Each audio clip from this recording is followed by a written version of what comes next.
Let me start with a question that might make you uncomfortable. What if the thing standing between you and the life you say you want isn't lack of money, lack of opportunity, or lack of talent, but laziness wearing comfortable clothes? Not the loud kind of laziness that screams, "I quit," but the quiet kind that whispers, "I'll do it tomorrow."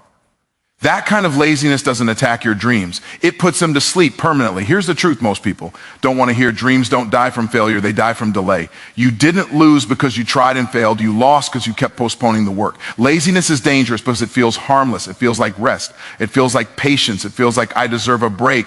But while you're resting without progress, time is charging interest on your potential. See, success doesn't respond to intention, it responds to execution. You can intend all day long, but intention without action is self-deception. You don't get paid for what you know, you get paid for what you do consistently. And laziness breaks consistency. It turns discipline into a someday idea and turns greatness into a nice thought you talk about instead of a life you live. Let me give you a hook you should never forget. What you don't do today, you pay for tomorrow. Laziness is expensive. It costs you confidence. It costs you momentum. It costs you respect, especially self-respect. Every time you say you're going to do something and you don't, you train your mind not to trust you. And when your mind doesn't trust you, motivation disappears. Most people think they need motivation to start. That's backwards. Action creates motivation. Motion creates emotion. You don't wait until you feel like it, you move, and the feeling follows. Laziness waits for feelings. Discipline gives instructions. And the people who win in life are not the most talented, they're the most obedient to the process. Understand this: laziness is not a personality trait, it's a habit. And any habit practiced long enough becomes an identity. You don't wake up one day and fail. You wake up one day and realize you've been avoiding effort for years. Dreams require pressure. Diamonds are formed under pressure. Muscles grow under resistance. Character is built under responsibility. Laziness removes pressure, and without pressure, nothing powerful is produced. Here's another hook. Comfort is the enemy of calling. The moment you choose comfort over commitment, your dream starts shrinking. Not because it wasn't possible, but because you stopped showing up. Success doesn't need you to be perfect. It needs you to be present every day. Especially on the days you don't feel like it. Let me be clear, rest is necessary, but rest is intentional recovery, not habitual avoidance. There's a difference between resting to refuel and resting to escape responsibility. One prepares you for greatness, the other protects mediocrity. And laziness loves excuses. I'm tired, the timing isn't right. I'll start when things slow down. Newsflash, things don't slow down. You level up. If you want a different life, you need a different daily standard. Raise the bar on what you accept from yourself. Do the hard thing first. Make discipline automatic. Decide in advance who you're going to be when motivation is gone. Because motivation will leave, but habits will stay. Laziness is not a condition you were born with, it is a decision you make. Often quietly, often repeatedly, and often without admitting it to yourself. That's the uncomfortable truth most people avoid, because calling it a condition removes responsibility, while calling it a decision puts the weight back where it belongs. If laziness were a disease, effort would be impossible, but effort is always available. You just don't always choose it. And the moment you understand that, your excuses lose their power. Here's a hook most people don't want to hear. If you can scroll, you can build. If you can binge content, argue online, or stay busy with distractions, then you are not lacking energy. You are misdirecting it. Laziness doesn't mean you do nothing. It means you do everything except the one thing that actually moves your life forward. That's why it's so dangerous. It hides behind activity and disguises itself as being busy. The human brain is brilliant at self-deception. It will label avoidance as rest, fear as patience, and procrastination as planning. But deep down, you always know the difference. You know when you are recovering and when you are running. You know when you are preparing and when you are postponing. Laziness is not about ability, it's about priority. You don't skip the work because you can't do it. You skip it because it's uncomfortable, uncertain, and demands focus you'd rather not give. Another hook that cuts deep is this. People don't fail because they're incapable. They fail because they repeatedly choose relief over results. Relief feels good now. Results feel good later. Laziness is choosing immediate comfort and selling your future to pay for it. And the price is always higher than you expect. Lost confidence, lost momentum, and a growing gap between who you are and who you know you could be. Every time you say you'll do something and don't, something invisible but powerful happens. You break trust with yourself. At first it seems small. I'll start tomorrow. I'll get serious next week. But your mind is always listening. And once your mind stops believing your words, motivation stops responding. That's why lazy decisions today create unmotivated feelings tomorrow. It's not a lack of drive, it's a lack of self-trust. Here's a reality check. Discipline doesn't require you to feel good, ready, or inspired. It requires a decision. Laziness waits for emotions. Discipline gives commands. The highest performing people in the world don't feel like doing the work every day. They've simply decided that their feelings don't get a vote. When you understand this, you stop negotiating with your moods and start executing your standards. Laziness also loves to borrow language from struggle. It says, you've been through a lot. You deserve a break. Life is hard. And while life can be hard, laziness uses truth as a shield to justify stagnation. Growth doesn't come from what you deserve. It comes from what you demand of yourself. The world doesn't reward potential, intention, or excuses. It rewards output. Another hook you need to remember is this: the future you want is being built by the actions you avoid today, not tomorrow, not someday, today. Every skipped effort strengthens the habit of skipping. Every avoided task makes avoidance easier next time. Laziness compounds just like discipline does, only in the opposite direction. When you stop calling laziness a condition and start calling it what it is, a choice, you regain control. You realize that your life doesn't change when your circumstances change. It changes when your decisions change. And the most powerful decision you can make is this: I do the work whether I feel like it or not. That decision alone separates those who stay stuck from those who rise. Delay is one of the most socially accepted forms of self-sabotage because it doesn't look destructive on the surface. It looks reasonable. It sounds mature. It hides behind phrases like, I'm waiting for the right time, or I just need to be more prepared. But underneath that polished language is a dangerous habit that slowly dismantles progress. Dreams don't usually collapse from one bad decision. They erode from thousands of small delays that felt harmless in the moment. Here's a hook that exposes the trap. Delay is a decision even when you pretend it isn't. Not choosing is still choosing.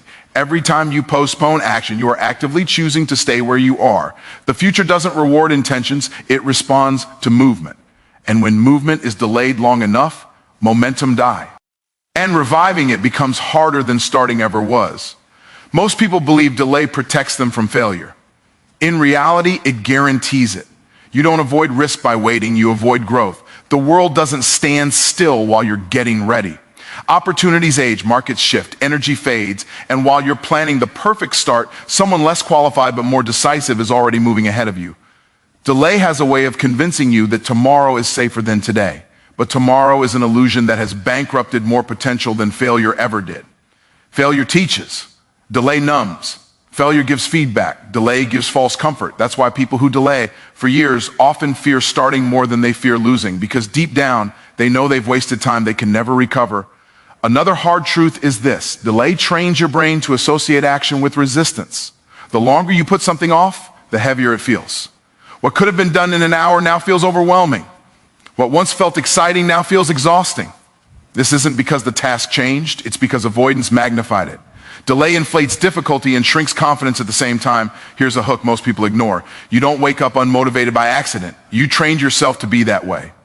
Every postponed action tells your mind that comfort outranks commitment. Over time, your brain stops producing urgency because you've proven you won't act on it anyway. Motivation doesn't disappear, it gets discouraged. Delay also lies about readiness. It says you need more information, more confidence, more clarity. But clarity comes from action, not contemplation. Confidence is built through execution, not overthinking. Waiting to feel ready is how potential stays theoretical. The truth is, readiness is a byproduct of starting, not a prerequisite, one of the most expensive. Cost of delay is identity damage. When you repeatedly postpone what you know you should do, you begin to see yourself as someone who doesn't follow through. That self-image becomes a ceiling. You stop aiming high, not because you lack ambition, but because you don't trust yourself to sustain effort. And once self-trust is compromised, discipline feels unnatural instead of normal. Another hook that cuts deep. Time doesn't punish loudly, it punishes quietly. You don't notice the loss at first. Weeks turn into months, months turn into years. Then one day, you look back and realize nothing changed, not because you failed, but because you never fully began. Delay didn't scream at you, it lulled you into staying the same. High performers understand something most people resist: imperfect action today beats perfect intention tomorrow. They don't wait for ideal conditions because they know conditions are shaped by behavior. Action creates leverage, delay creates stagnation. The difference between those who build extraordinary lives and those who stay stuck is not intelligence or luck, it's speed of execution. When you stop delaying, you interrupt the cycle of self-sabotage. You reclaim momentum. You prove to yourself that progress is possible now, not later. And once movement starts, even slowly, everything changes. Energy rises, focus sharpens, and the future stops feeling distant and starts feeling reachable. Discipline is not about punishment or restriction. It is about self-respect made visible through action. Every time you do what you said you would do, you reinforce your identity as someone who can be trusted. And every time you don't, you weaken that identity. This is the part most people overlook. Confidence is not something you think your way into. It is something you behave your way into. Self-respect is earned, not felt, and discipline is the currency. Here's a hook that reframes everything. The fastest way to lose belief in yourself is to break promises you made to yourself. No one else may notice, but your mind does. Your subconscious keeps score. Your words and actions don't align. Internal credibility collapses. You may still talk confidently, but internally, doubt begins to dominate and motivation quietly withdraws. People often say they lack confidence, when in reality, they lack consistency. Confidence grows from repeated proof. Every small act of discipline is evidence that you can be relied on. And evidence compounds. You don't suddenly wake up disciplined. You become disciplined by doing the thing you don't feel like doing again and again until your behavior rewrites your self-image. Another hook that cuts deep is this. Discipline is how you teach yourself who's in charge, your goals or your impulses. Impulses want comfort now. Goals demand sacrifice now for reward later. When impulses win repeatedly, your goals start to feel unrealistic. Not because they are, but because you've trained yourself to prioritize ease over execution. Discipline also creates internal peace. When you avoid what you know you should do, tension builds, mental clutter increases, guilt shows up disguised as stress. But when you act, especially when it's uncomfortable, that tension dissolves. You don't feel good because the task was easy. You feel good because you honored your word. Discipline influenced by comfort. Action, on the other hand, creates momentum. And momentum generates motivation. Motion changes chemistry. When you move, your brain releases energy, focus, and belief. Removes friction, and without friction, nothing strengthens. When life becomes too comfortable, effort feels unnecessary, urgency disappears, and progress stalls. Not because you're incapable, but because nothing is forcing you forward. Another hook that cuts deep is this. The life you want lives just outside the zone you refuse to leave. Comfort zones feel peaceful, but they are also predictable. And predictability is the enemy of progress. When everything feels safe, there is no reason to stretch, learn, or risk. Over time, comfort transforms potential into regret. Comfort also distorts your perception of effort. Tasks that once felt manageable begin to feel heavy. Discipline starts to feel extreme. Hard work looks optional instead of essential. This is not because the work changed, it's because your tolerance for discomfort decreased. Comfort weakens your capacity to endure challenge, and when challenge finally shows up, it feels overwhelming. Here's another hook.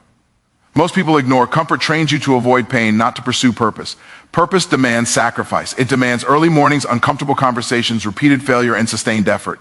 Comfort says protect your peace. Purpose says earn your future. And you cannot fully serve both. One of the most dangerous effects of comfort is that it numbs dissatisfaction. You're not miserable enough to change, but not fulfilled enough to feel proud. You exist in a state of emotional neutrality, safe, stable, and slowly stuck. Comfort makes stagnation feel acceptable, even logical.